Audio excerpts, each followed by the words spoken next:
इस भारतवर्ष में अनादिकाल से सत्य की खोज होती रही। ये हमारे शास्त्रों से ज्ञात होता है और अनेक मार्गों से हमने सत्य की खोज की। अपना देश एक विशेष रूप से आध्यात्मिक है। उसका कारण ये कि अपने देश में बहुत सी बातें बहुत सुलभ है। हम जानते ही नहीं कि हमारा देश कितना समृद्ध है और कितना पावन है और यहाँ के लोग कितने सरल और मल रहित है। विदेश के लोगों को हम लोग म्लेच्छ कहते थे, क्योंकि देखते थे कि ये लोग जो यहाँ आए इनकी सारी इच्छाएं मल के ओर जाती हैं। हमारे जमाने में, क्योंकि अब तो हम बुढ़े हो गए, तो ये देखा जाता था कि ये जो लोग बाहर से आए ये कितने उथले, इनकी सारी दृष्टि कितनी उथली, इनकी जो इच्छाएं होती थी वो कितनी उथली।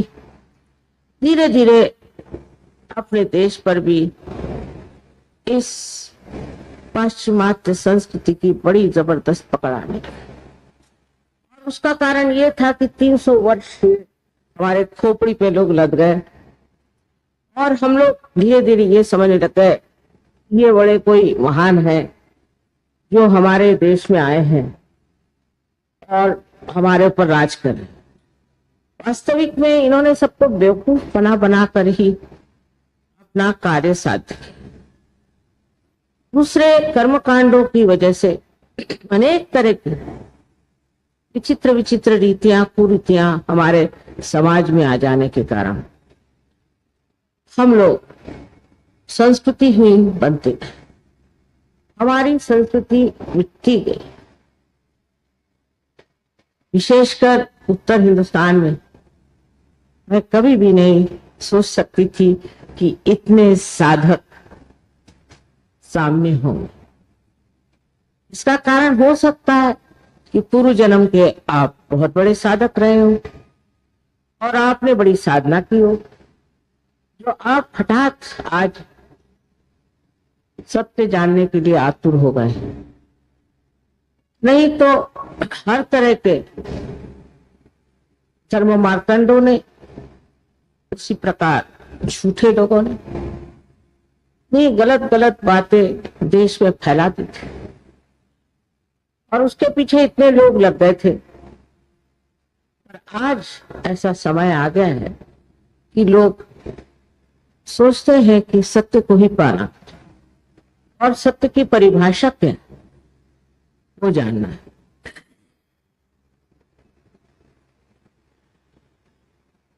सत्य क्या है ये अगर मैं आपको बताऊं तो आपको विश्वास नहीं कर लेना चाहिए, क्योंकि मैं कह रही हूं, किंतु इसे परखना चाहिए।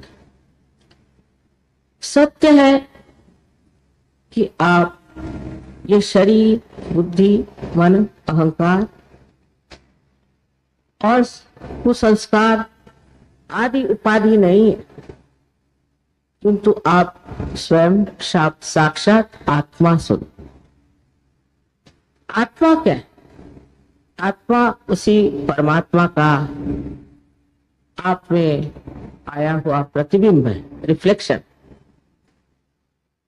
वो आपको बनना है और बाकी जो कुछ है वो सब व्यर्थ। क्योंकि जब तक आपने अपने को नहीं पहचाना तब तक आप किसी भी चीज की यथार्थता, रियलिटी नहीं जान सकते। मोहम्मद साहब ने तक कहा, अगर तुमने अपने को पहचाना नहीं तो तुम परमात्मा को नहीं पहचान सकते। इसलिए पहले अपने को पहचानना चाहिए।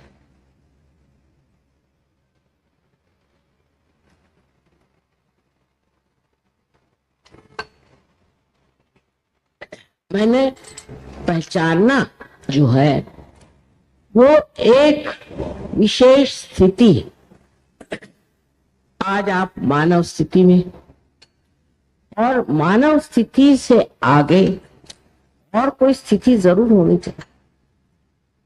नहीं तो आजकल का जो हम संसार में उपद्रव देख रहे हैं और जो हर तरह की नष्ट भ्रष्ट व्यवस्थाएं देख रहे हैं, तब इसका कोई न कोई ऐसा मार्ग तो होगा ही जिससे मनुष्य का उद्धारण हो जाए। उनके उद्धार की बात तो सब साधु संतों ने करी, जितने भी बड़े बड़े अवतरण हुए उन्होंने कही। फिर वो उद्धार कब होगा और कैसे होगा? सहज प्रणाली की बात मैंने कही, ऐसी बात ये अनादि काल से इसे सहज कहा जाता है। जो ये प्राप्त करना है यह है सहज। पर पहले जमाने में ऐसे ऐसे लोग हो गए जो गलत रास्ते पर लोगों को ले जाते थे। ये किताब पढ़ो तो हो जाएगा, गंगा जी में नहाओ तो हो जाएगा, ये तो और कुछ उपद्रव करो तो हो जाए। ऐसी नानाविध उपकरणों से लोगों को आच्छादित कर दिया, पूरी तरह से ढक दिया, उनके दिमाग में भर दिया। जैसे एक छोटी चीज है सत्यनारायण की पूजा, अब लोग उसमें दिमाग भी नहीं लगाते कि जब नारायण स्वयं सत्य स्वरूप है तो उसमें सत्य लगाने की आदत। अंधे जैसी ये सारी प्रथाएं हमारे यहाँ होती रही। ये हिंदू धर्म में हुआ ऐसा नहीं, ईसाइयों में इससे भी ज्यादा, और उससे भी ज्यादा मुसलमानों में। लकीर की फकीरी जो पकड़ ली उससे उनका उद्धार तो नहीं हो सकता, कभी भी नहीं। लेकिन जो कहा गया है कि तुम्हारे ही अंदर वो है, उसे खोजो, उसको प्राप्त करो। उस चीज को सब भूल जाते। एक तो स्त्री आचार कि ये खाएंगे नहीं, वो खाएंगे नहीं, सर मुड़ाएंगे और शरीर पे कुछ कपड़ा नहीं रखेंगे, ये सब करने से हमें परमात्मा प्राप्त है। एक सादी सरल बात को सोचना चाहिए कि परमात्मा आपके पिता है। कोई भी पिता चाहेगा कि मेरा बेटा भूखा मरे, और जो उस पिता के पिता, सारे पिताओं के पिता, जो जिनसे कि पिता का स्वभाव हम पितृत्व को प्राप्त करते हैं, वो परमात्मा ये चाहेंगे कि आप अपने सर मुड़ाओ और भूखे मरो। किंतु मनुष्य धर्म के मामले में सोचता कि जो धर्म हम पालन कर रहे हैं उससे क्या लाभ, उससे हमने क्या प्राप्त किया। हम तो जानते हैं कि जितने ऐसे धर्मावलंबी हैं जो धर्म के लिए बहुत कठिन से कठिन तपस्या वगैरह करते हैं, इस कदर उससे होते हैं कि उनके पास जाना मुश्किल। और अगर आप जाइए भी तो कोई लकड़ी वकड़ी लेके साथ जाइए, क्यों? उनको तो बात बात में गुस्सा आता। अभी मैंने एक इसमें लिखा कि कारण क्या, इसका साइंटिफिक कारण। साइंटिफिक कारण यह है कि हमारे अंदर जो जीन्स है उसका एक डेटाबेस है, उसमें 3 चीजें हैं। एक तो कार्बोहाइड्रेट्स है, एक नाइट्रोजन, एक फास्फोरस। जिस वक्त हमारे अंदर तपस्विता घुस जाती है तब जल जल के हमारा पानी खत्म हो जाता है। ये जो पेशियां सेल्स है इसका पानी खत्म हो गया। अगर फास्फोरस को आप पानी से निकाल लीजिए तो भड़क जाएगा, और इसलिए लोग जो है वो भड़क जाते हैं। तो इस कदर की तपस्विता बहुत ही शांति के विरोध में। क्योंकि शारीरिक ही ऐसी क्रिया है। इसलिए आपने देखा पहले जमाने में दुर्वासा एक थे, वो ऐसे शाप देते थे। उनको सिर्फ शाप देना ही आता था, किसी को उद्धार किया नहीं मैंने सुना। यह अध्यात्म नहीं, आत्मा का प्रकाश एक तरफा नहीं चलता, चारों तरफ है। और ऐसा आदमी अपनी शांति में, अपने गौरव में शांत। ये स्थिति आने के लिए कोई चीज छोड़, उसको छोड़, उसको छोड़, कोई चीज छोड़ने की जरूरत। जो भी कुछ संसार में है वहां अपनी जगह। जैसे ही आप अपनी आत्मा को प्राप्त करेंगे, कुंडलिनी के जागरण से ये जब घटित होगा, तब आप देखेंगे कि सबके साथ आपका तादाद है।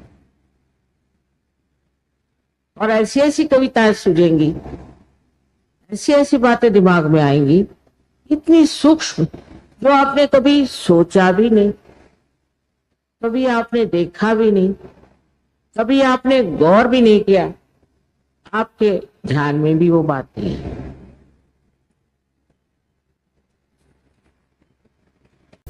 समझ लेना चाहिए। ऐसा पुराणों में लिखा हुआ है कि भगवान के नाम पे बड़े बड़े दुष्ट राक्षस संसार में आएंगे और अपने को वो गुरु ही कहलाएंगे। क्या वो आके रावण कहेगा कि मैं रावण हूं? वो ऐसा कहेगा तो पहले उसको जेल में बंद कर देंगे। बहुत से राक्षसिनियां आई हुई, डिफरेंट डिफरेंट नेम में आए हैं। हिटलर ने जन्म लिया है, इसने जन्म लिया है, उसने जन्म लिया है। हिटलर भी एक बड़ा भारी राक्षस है, उसने फिर से इस देश में जन्म लिया था, आजकल जेल में है। इनको सिद्धियां भी है। सिद्धियां माने ये कि ये जानते हैं किस तरह से चौपटाना चाहिए, किस तरह से भूत भरना चाहिए, किस तरह से भूत विद्या करनी चाहिए। ये सारी ही भूत विद्या है। एक ही परमात्मा की चीज है कि आपकी शक्ति जागृत होनी चाहिए। और जब मैं कहती हूं कि अपनी शक्ति जागृत कर, तो हो ही नहीं सकता, हमें तो विश्वास ही नहीं है। ठीक है, फिर ऐसे अक्लमंदों के लिए भी आए हुए। तो एक तरह से मैं हमेशा कहती रहती हूँ हमारे शिष्यों से भी यहाँ पर कि बेटे, मेरा स्थान देहातों में, मेरा स्थान इन शहरियों में नहीं है। तुम लोग अब कहते तो दिल्ली में आ गए, अगले बार कह ले 1 महीना आ जाओ, चलो 1 महीना रगड़ लगा लेंगे। लेकिन कितना भी रगड़ लगाओ तो भी यहाँ के जो बहुत बड़े अक्लमंद लोग हैं, उनकी खोपड़ी में कितना घुसेगा ये तो मैं नहीं कह सकती। अब माँ तुम्हारी कृपा हो जाए, अरे भाई मेरी तो कृपा हो ही रही है सारे संसार पे। पर एक देहात में अगर 1000 आदमी है तो उसमें 700 आदमी पार हो जाते हैं। और एक दिल्ली में अगर इतने हजारों हैं, उसमें से आएंगे 20-25 और उसमें से 10 पार होंगे और 2 उसमें से गल जाएंगे, 1 उसमें से भाग जाएगा। तब माँ ये सोचती कि सभी व्यर्थ हुआ। तो आप लोगों से यही मेरी विनती है कि कम से कम जो पाया है इसको खोना नहीं है और इसको बैठाना है, रजाना है, अंदर में उसका अनुभव लेना है। सच्चित आनंद स्थिति क्या है उसको पाना है। इससे ऊपर में सहस्त्रार का स्थान है। आज तक सहस्त्रार का खुलना बंद नहीं पड़ा था। ये सभी जन्मों में मैं आई हुई हूँ, मैंने अनेक बार जन्म ली है। आप लोगों में से जो जानते हैं वो जानते हैं। लेकिन सहस्त्रार का खोलना नहीं बंद पड़ा था। कुछ नहीं सिवाय रोने धोने के और कुछ नहीं हो पाया। सब ऐसी ही जिंदगियां बिता दी, कुछ काम नहीं बना पाए। सहस्त्रार का खोलना इसी जन्म में हुआ। वो भी लगातार रोज रात में मेहनत करती थी, सबके कुंडलिनियों में घुस घुस करके और पता लगाती थी कि इस मोटर में क्या खराबी, उस मोटर में क्या खराबी, इसमें क्या खराबी, उसमें क्या खराबी। और अपनी गृहस्थी संभालते हुए सहयोग का अंतिम जो चरण है, जिसे कहना सहस्त्रार खोलना, ये हो गया। और इसीलिए 5 मई को हम लोग सब सहस्त्रार डे मनाते हैं। उस दिन जब सहस्त्रार खुला है तब आप लोगों का भी सहस्त्रार खुला। इसका मतलब यह है कि संसार में जो सुपर कॉन्शियसनेस है वो उतर आई। इसीलिए आप सबको वाइब्रेशंस आ रहे हैं। आप कहिएगा कि इतने साल पहले, वर्षों पहले क्यों नहीं? एक आदि फूल आता था, बड़े मुश्किल से इस सटल चीज को पहुंचता था। सुपरा कॉन्शियसनेस आने की जरूरत थी, सुपर कॉन्शियसनेस आने की जरूरत थी, परमात्मा का साम्राज्य आने की जरूरत थी। उसकी सेंसिटिविटी संसार में फैलने की जरूरत थी, नहीं तो परमात्मा का ही विश्वास टूट जाता, नहीं तो संसार ही डूब जाता और सत्ययुग की शुरुआत नहीं होती। सत्ययुग की शुरुआत हो गई है और सत्ययुग का पहले निशानी है कि किसी की भी लंथ फंथ चलने नहीं वाले। सत्ययुग की शुरुआत तब से हुई जब से संसार में कैंसर का रोग आ गया। कोई सी भी गड़बड़ी चलने नहीं वाली, धर्म में खड़ा होना ही पड़ेगा। आप अगर धर्म में खड़े नहीं होंगे तो एकदम अतिशय में जाएंगे। पहले आपने ऐसे बहुत से लोग सुने होंगे जो जिंदगी भर एक पैक शराब पीते थे, अब ऐसा नहीं होता है। अब जो 10 साल का लड़का हो चाहे 15 साल का लड़का है, वो जैसे ही शराब शुरू करता है 2 साल में अल्कोहलिक हो जाएगा। हर एक चीज में गति आ गई है और गति आने के कारण अब चल नहीं पाएगा। मनुष्य को धार्मिक होना पड़ेगा, अपने धर्म में जागना पड़ेगा। जो मनुष्य नहीं जागेगा वो ताड़ित होगा, वो नुकसान उठाएगा, शारीरिक, मानसिक, बौद्धिक हर तरह का नुकसान उठाएगा और वो जानेगा, अपने सामने देखेगा कि मुझे तकलीफें हो रही, ये वो समझेगा। यही आज का विशेष समय आया हुआ है, ट्रांजिशन का समय कहिए कि अब सतयुग में उतरने वाले हैं। सतयुग में उतरने से पहले, पूरी तरह से उसको बैठाने से पहले आपकी संवेदना बढ़नी चाहिए। आपकी जो ये देह यष्टि है, इसमें जो सेंट्रल नर्वस सिस्टम है, इस सेंट्रल नर्वस सिस्टम में परमात्मा का प्रकाश आना चाहिए। अभी तक तो सिर्फ पैरासिम्पैथेटिक में है और आपके हृदय में ही परमात्मा बसे हुए हैं, लेकिन इसका प्रकाश जब आपके सेंट्रल नर्वस सिस्टम में आकर के चैतन्य स्वरूप जैसा कि वर्णन किया हुआ है, आप जब उसे पूरी तरह से अध्ययन करिएगा और जानिएगा, तभी सत्ययुग आपके अंदर बैठ सकता है। अभी तक कोई भी पुस्तक में कहीं पर भी ऐसा नहीं लिखा गया है कि कौन से उंगलियों में कौन से चक्र जाने जाते हैं। मैंने आपसे कल बताया था गगनगढ़ के महाराज बहुत बड़े माने हुए 105 साल के हैं, वो भी नहीं जानते हैं कि ये चक्र सारे कैसे पकड़े जाते हैं। वो कहते हैं कि हम तो अंदर के ही जानते हैं, अंदर में जहां जहां पर उंगलियों पे हमें नहीं मालूम। ये तो बहुत ही कमाल हो गया कि उंगलियों पे छोटे छोटे बच्चे भी तुमको बता रहे हैं कि कौन सा चक्र कहां पकड़ता है। इसका डिकोडिंग पूरा तुमने बता दी। आखिर इन लोगों ने तुम्हारे साथ क्या किया? इन शहर में रहने वाले लोगों को और इन गांव में रहने वाले लोगों को तुम क्यों पार कर रहे हो? इनकी क्या विशेषता है? ये कौन बड़े ऐसे अफलातून होते हैं? इनको किसके पैटर्न पे तुमने पैदा किया? मैंने कहा इनको गणेश के पैटर्न पे पैदा किया मैंने, सहस्त्रार से इनका जन्म दिया। तुम लोग तो बड़े अपने को पराक्रमी समझते थे कि हमने ये पाया, हमने वो पाया और हम फलाने हैं और हम ढिकाने। अब बैठे रहो। यही बच्चे मेरे काम आएंगे और यही दुनिया में दिखाएंगे कि परमात्मा है। और वो हमसे खुद ही बार बार वाद विवाद करते रहे, उसके बाद कहते रहे कि माँ 12 साल तक तुम मेहनत करना, फिर मैं आऊंगा। मुझे तो इन लोगों ने तोड़ ताड़ दिया, मेरी बुरी हालत कर दी। अब इस तरह के भी गुरु होते हैं। उन्होंने मुझसे कहा था इतनी बात जरूरत तुम्हें कोई सताए तो मेरे पास भेज देना। एक आदमी मुझे बेकार में इतना परेशान करता था, तो मैंने कहा जाओ, तुम्हें महाराज ने बुलाया। मुझे क्या पता कि ऐसा बीहड़ है ये गए। उसके बाद में 10 दिन बाद आए, 10-12 दिन बाद, तो दोनों टंगड़ियां गर्दन में लटका के कोई लिए चला रहा। मेरे तो आंख में आंसू आ गया। मैंने कहा इसकी क्या दुर्दशा हो गई? कहले माँ बचाओ बचाओ। मैंने कहा हुआ क्या भाई? तुम तो महाराज के पास गए थे, उस वक्त तुमको बड़ी शान चढ़ी कि मैं महाराज के पास जा रहा हूँ। कहले मैं उनके गुफा में सो रहा था, तो रात में उनके मुझे बाघ ने नीचे ढकेल दिया। तो मैंने कहा तुमने उनसे बात क्या करी?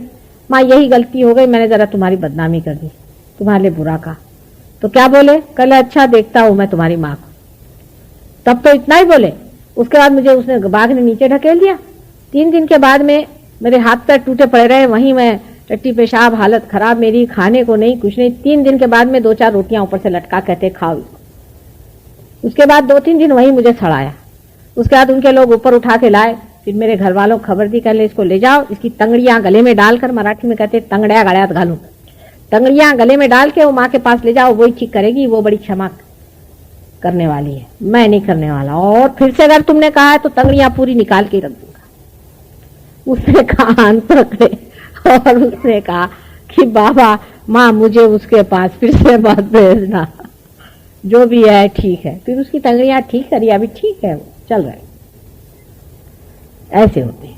इन गुरुओं के भी एक एक तरीके हैं। मैंने उनसे कहा कि भाई तुम पार क्यों नहीं करते, बस हो गया, कर ले पार वार करना। एक को पार किया, 25 साल मेहनत की एक पे, तब पार हुए। सोचिए, कहले मुझे यहाँ पर जब से मैं मेंढक था तब से मैंने मेहनत करी है, और हजारों साल बाद अभी मैं पार हुआ, मुझे वाइब्रेशंस आए, और इस दुष्ट पे मैंने 25 साल के अंदर इसको वाइब्रेशंस दे दिए। उसका नाम क्या? तो अण्णा महाराज। तो मैंने कहा अच्छा देखेंगे अण्णा महाराज क्या। कहले काम से गया, वो अगर कुछ मुझे मिल जाए तो उसको मैं पीट के रख दूंगा। बहुत मारा। तो अण्णा महाराज कहाँ आए थे? तो मैंने कहा था भाई वो आएंगे तो मेरे को जरा बुलाना। तो उनसे कहा कि माता जी आ रहे हैं। मैं गई, मेरे सामने बैठ के सिगरेट पी रहे हैं, और वो अपने हैदराबादी भाषा में, और 4-5 औरतें साथ में, क्या रे मैं रे तू रे से, अल्लाह, तो खूब अपने आराम से बैठे हुए। तो मैं गई, मैंने कहा कि कैसे, क्या आप कैसे हैं? कहले हमारे आप गुरुजी जो हैं वो अपने तकिया छोड़ के आ गए बम्बई में आपसे मिलने। मैंने कहा क्यों ना, मैं उनकी माँ हूं तो आते हैं मुझे मिलने, तुम्हें कोई ऑब्जेक्शन है? कहले उनको छोड़ना नहीं चाहिए, वो ऐसा करते हैं, वो वैसा करते हैं, वो काम से गए और ये और वो। मैंने कहा अच्छा, तो अब मेरा तरीका देखो। उन्होंने तो तंगड़ियां तोड़ी। तो मैंने कहा अच्छा बेटे अब तो मैं जा रही, मैंने उनको कुंकू लगाया। उसके बाद मैंने कहा अच्छा मैं जा रही, तू मेरे को कुंकू लगा। जैसे उन्होंने आज्ञा चक्र पे मेरे रखा तो मैंने खींच लिया अंदर से, वो धक्का धक्का धक्का धक्का उनका जो हाथ होने लगा ना, माँ माँ माँ माँ बचाओ बचाओ बचाओ बचाओ, छोड़ो। मैंने कहा पहले तुम कहो कि अपने गुरु की निंदा नहीं करो। नहीं मैं किसी की निंदा नहीं करूंगा, मुझे छोड़ दो। और मैंने कहा दूसरा है सिगरेट छोड़ना। हाँ छोड़ दो छोड़ दो। मैंने कहा सिगरेट छोड़ो। तीसरा औरतों का छंद छोड़ के जाके जंगल में बैठो। जब उसने तीनों चीजें प्रॉमिस की तब उसका हाथ छोड़ा नहीं, तो इस आज्ञा चक्र से ही उसको पूरा अंदर सक कर लिया, और उसकी उंगली वो हटा नहीं सकता था, और ऐसी ऐसी ऐसी ऐसी हो रही थी। 5 मिनट के अंदर सब लोगों ने तमाशा देखा। उसके बाद वो उठ के चले गए अण्णा महाराज, और अब जंगलों में बैठते हैं। पर उन्होंने बड़े ढंग किए। उसके बाद पता चला कि उन्होंने कितने ही लोगों से अंगूठियां बनवाना, 1.25 तोले की तुम अंगूठी मुझे दे दो, तुम्हारा संकट दूर हो जाएगा। महाराज जी क्या, तुम्हारी जितनी श्रद्धा हो उतनी दे दो। उनका भाई 1.25 तोला बहुत होता। अच्छा चलो आधे ही तोले की दे दो, तुम्हारी जितनी श्रद्धा है, जितनी तुम्हारी आफत है उतनी ही दे दो। ऐसे कर करके हजारों तोलों का उन्होंने अपने पास में ठीक किया। परमात्मा की कृपा से उनके यहाँ चोरी हो गई, और सब उनका सोना भी चोरी। तो उन्होंने कहा ये तो माता जी का काम है। मैंने कहा मेरा कहो चाहे किसका करो, सोना मेरे पास तो आया है। फिर क्या करें, जब सीधे हाथों नहीं घी निकलता तो कृष्ण की डिप्लोमेसी करनी पड़ती है। यह सहस्त्रार का स्थान हुआ। सहस्त्रार के बीचों बीच से जब कुंडली निकल करके और इस ब्रह्मरंध्र को भेद देती है, तभी आप सुपर कॉन्शियसनेस में जाते हैं। अब मैं आपसे बताऊंगी कि जैसे मैंने पहले बताया था कि लेफ्ट हैंड साइड में सबकॉन्शियस है और कलेक्टिव सबकॉन्शियस है, और राइट हैंड साइड में आपकी सुप्रा कॉन्शियस है जिसको प्री कॉन्शियस माइंड कहते हैं, और इधर में कलेक्टिव सुप्रा कॉन्शियस है। नीचे में आपके हेल है और ऊपर में आपके सुपर कॉन्शियस है। तो क्या होता है कि जब आप बहुत ज्यादा हट जाते हैं यहाँ से, और आप कहते हैं कि बिल्कुल बड़े भारी हम सन्यासी हैं और हम बड़े नन हैं और फलाने ठिकाने करते हैं, तो आप इस साइड में चलने लग जाते हैं। तो इधर से सुप्रा कॉन्शियस से आपके अंदर भूत आ सकते हैं, और जो ये लोग बहुत डायनामिक भूत भरते हैं आपके अंदर में, थोड़े दिन ट्रांस में ले जा करके उन भूतों से आप थोड़ी देर बहुत डायनामिक हो जाते हैं। और वो डायनामिक होने के बाद में आप थोड़े दिन में देखते हैं कि आप रैटलिंग करना शुरू कर देते हैं, सर आपका दर्द होने लगता है, रात में आप नींद नहीं आती, आफत हो जाती है। ये सारे सुप्रा कॉन्शियस में मरे हुए जितने भी भूत हैं। अब सुप्रा कॉन्शियस में मरे हुए भूत वो होते हैं जो बहुत ही एम्बिशियस होते हैं। अब उनमें से पांडेचेरी वाला भी यही नमूना है।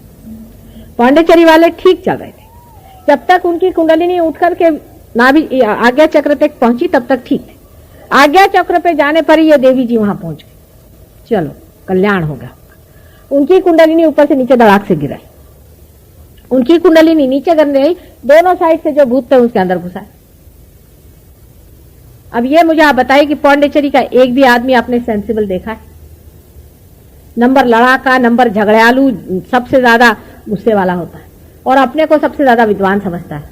और उनसे अगर बातें करिए तो इतनी बड़ी बड़ी बातें करेंगे। आप उनसे कहिए भाई तुम रियलाइज्ड हो, तो कहते हाँ हम तो रियलाइज्ड हैं। फिर क्या, मेरे सामने तो यूं यूं थर थर कांपते और गर्दन यूं यूं हिलती उनकी। तो मुझे कहने लगे कि माँ ये तो शक्ति की वजह से होता है। मैंने कहा ठीक है, लेकिन ये पड़ोस में जो लोग होता है उनका भी होता है, उनसे पूछो तुम कहां से आए, पता हुआ वो पागल खाने से आए। इस प्रकार इतना ज्यादा अंधकार है, इतना अंधकार है कि मैं आपसे क्या बताऊं। इनसे छूटे आप तो आप वृंदावन चलिए, वहां सारे कंस के अनुचर वहां पर बैठे हुए हैं, पांडे जी बनकर के, और क्या दुबे जी और चौबे जी बनकर इतने बड़े बड़े पेट लिए बैठे हुए। उनकी पेट पूजा को दो, नहीं तो उनको एक गैया दे दो, वो भी नहीं हुआ आपसे श्रद्धा से, तो 2-4 जूते ही दे दो तो अच्छा रहेगा। एक भी इसमें का आदमी मैंने सही नहीं देखा, मैं सब दूर जाके आई आपके लिए, मैं सब देख। और वो बोलने लगे कि हम तो राधा जी की साड़ी आपके लिए लाए। मैंने कहा अच्छा, आपको क्या तकलीफ है? मुझे हाई ब्लड प्रेशर है, हम तो हित वाले हैं, हम तो वृंदावन में राधा जी की बहुत सेवा करते हैं। मैंने कहा फिर तुम्हें ब्लड प्रेशर हुआ ही कैसे?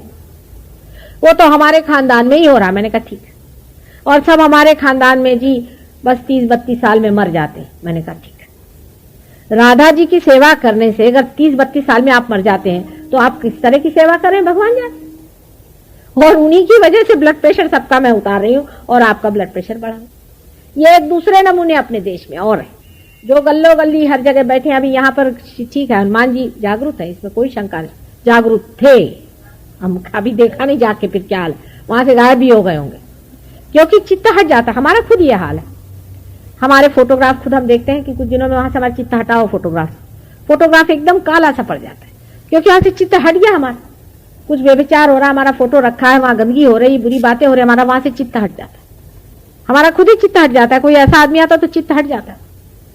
यही एक खराबी है देवताओं में, कि इनका चित्त हट जाता है। गणेश जी का अगर चित्त हट गया तो गए, फिर तो नुकसान ही नुकसान है। गणेश जी तो बहुत ही, और फिर दूसरे हनुमान जी, तीसरे भैरवनाथ जी हैं। ये 3 आदमियों को बहुत बचाना पड़ता है। तो यही भैरवनाथ जी जो है, इन्हीं को बाइबल में सेंट माइकल कहते हैं, और जो हनुमान जी हैं इनको गैब्रियल कहते हैं। ये दोनों एक ही जीव हैं, और जो यहाँ पर इन दोनों चक्रों पे हमारा, इन दोनों नाड़ियों पे, ईड़ा और पिंगला नाड़ियों पे हमारा संरक्षण करते हैं। इधर तो भैरवनाथ जी हैं और इधर में हनुमान जी, पर उनकी भी एक हद होती है। हद से ज्यादा आप अगर बेकार हो गए तो कहते जाओ चूल्हे में। जैसे शिव जी यहाँ बैठे हुए हैं, शिव जी दुनिया भर का जितना मादक पदार्थ है उसको खाते रहते, इसलिए खाते हैं कि वही हैं जो कि उसको मार सकते हैं, उसको खा सकते हैं, उसका कंज्यूम कर सकते हैं, उसको खत्म कर सकते हैं। जैसे देवी है, वो राक्षसों को खाती रहती है। अब देवी को कोई कहे कि तुम वेजिटेरियन क्यों नहीं है, तो इसमें तो हिपोक्रेसी हो गई। जिसको रक्त बीज का सारा गंदा रक्त पीना पड़ा और उसके एक एक राक्षसों को खाना पड़े, वो वेजिटेरियन कैसे हो सकती? सीधा हिसाब लगाना चाहिए। कोई अगर बहुत ही बड़ा वेजिटेरियन होता तो मैं कहती हूँ उसको कम से कम गोश्त लाके उसको छू लो, एक्सट्रीम पे मत जाओ। इतने अगर तुम दूध के बने हुए हो तो तुम देवी जी के साथ नहीं खड़े हो सकते। ये सोचना चाहिए कि देवी जो कि हजारों को उसको मारना पड़ा, करोड़ों राक्षसों की वध करना पड़ा, वो देवी अति सौम्या है अपने बच्चों के लिए, अति क्रौर्या भी है। इतनी क्रूरता से मारा है, अगर नहीं मारती तो उसके बच्चे कैसे बचते? लेकिन हिंदू धर्म में पता नहीं कहां से वेजिटेरियनिज्म आ गया। अगर आप शक्ति को मानते हैं और देवी को मानते हैं तो वेजिटेरियनिज्म के कौन से सवाल आ गए? हाँ, इसका मतलब यह नहीं कि आप घोड़े बैल भैंस खाइए, ये मेरा मतलब नहीं है, गाय खाएं, पर ये छोटे छोटे जानवर जो होते हैं और जो ये सब लोग खाते हैं। अब इससे यह कि मोहम्मद साहब काम से गए, ईसाई लोग काम से गए, सारे क्षत्रिय काम से गए, रामचंद्र जी गए, कृष्ण गए, सब लोग काम से गए, सिवाय बचे कौन है? 2-4 ब्राह्मण जिनके बिल्कुल शरीर में टीबी की बीमारी। इनको कौन रियलाइजेशन देगा? ये नहीं मैं कहती कि आप लोग गोश्त खाना शुरू करिए, मेरा मतलब नहीं, को पसंद नहीं मत खाओ, लेकिन उसका संबंध आपके अभ्यास से या आपके रियलाइजेशन से नहीं होता है, इस चीज से होता है कि आपका चित्त कितना खाने में है। लेकिन शराब हर हालत, एक बूंद भी शराब खिलाफत में। मुझे कहिए तो मैं 10 रक्त बीज को खा लूं, लेकिन शराब इतना भी नहीं पी सकती। एक दिन गलती से किसी ने इतना सा मुझे शराब पिला दिया और मुझे खून की उल्टियां हो गई इतनी सारी। मेरे हस्बैंड तो उस दिन से कान पकड़े, किसी के बाबा गलती से भी मेरे बीवी को मत देना। मेरे तो पेट में दर्द है, मैं किसी से कुछ नहीं कहती, मुझे देने मेरा पेट ही। आपने देखा कल मैं भाग के उधर गई थी, यहाँ पर कोई बड़ा ही गंदा आदमी आ गया था, उसके कारण मेरे पेट में धर्म दौड़ा। मैंने कहा चलो इसको निकालो, नर्क में डालो ना, मेरे पेट में धर्म है। जरा सा कुछ ऐसा देखती हूँ, कोई अगर नंगी औरत है या ये कैबरे डांस, अब कभी मुझे तो इससे बिल्कुल ये नहीं, लेकिन कहीं जाओ जबरदस्ती, हम लोग की लाइफ ऐसी है सरकारी, तो उसमें सरकारी नौकर को जरूरी कैबरे डांस देखना चाहिए, नहीं तो उसकी नौकरी नहीं चलती। और उसकी बीवी पे एक आफत, उसकी भी साहब आप चुपचाप बैठे रहिए, लेकिन मेरे तो वही बदाक से उल्टी हो जाती उन्हीं के सामने, मैं करूँ क्या, मैं तो कुछ नहीं कहती। कहीं भी ऐसा गंदा देखती हूँ तो मेरे अपने आप ही, ये तो धर्म जो है पेट में ही होता है। रियलाइजेशन में मनुष्य किस तरह से उठता है, कहाँ तक पहुंचता है, ये मैंने आज बताया। कल आपको मैं ये बताऊंगी कि मन की स्थिति में आप रियलाइजेशन में कैसे कैसे उठते हैं और कैसे कैसे निर्विकल्पता आप में स्थापित होती है और उसके लक्षण क्या होते हैं।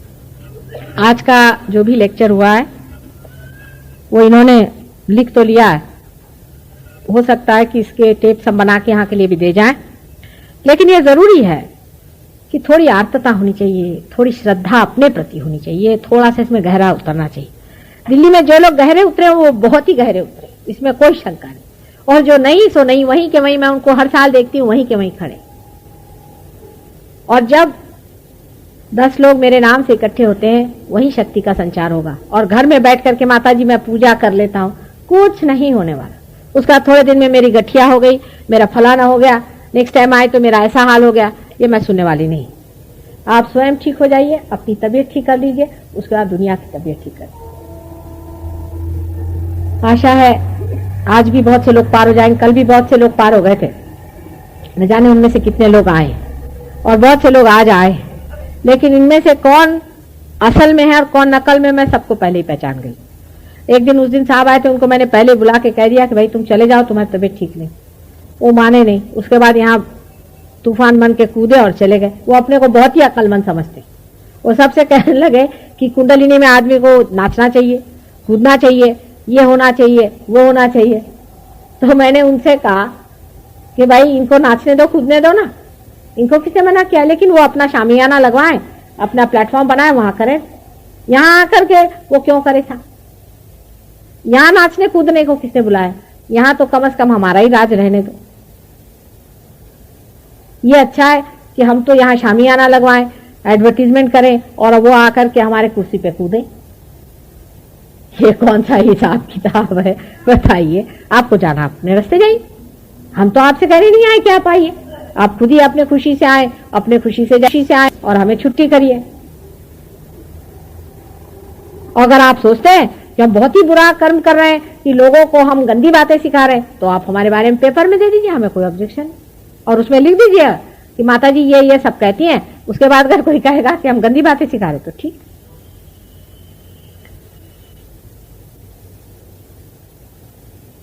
अब थोड़ी देर हम लोग जरा ध्यान में जाएं और थोड़ा रियलाइजेशन करें। किंतु मैं चाहूंगी कि जो लोग पहले पार हो चुके हैं वो जरा पीछे जाएं और बाकियों को चांस दें, और जो पार हो चुके हैं वो भी सीखें कि किस तरह से आदमी दूसरों को पार कर सकता है। बहुत जरूरी है। जब तक आपने पाई हुई संपदा को आप इस्तेमाल नहीं करिएगा, आप कभी समझ नहीं पाइएगा कि ये चीज क्या है।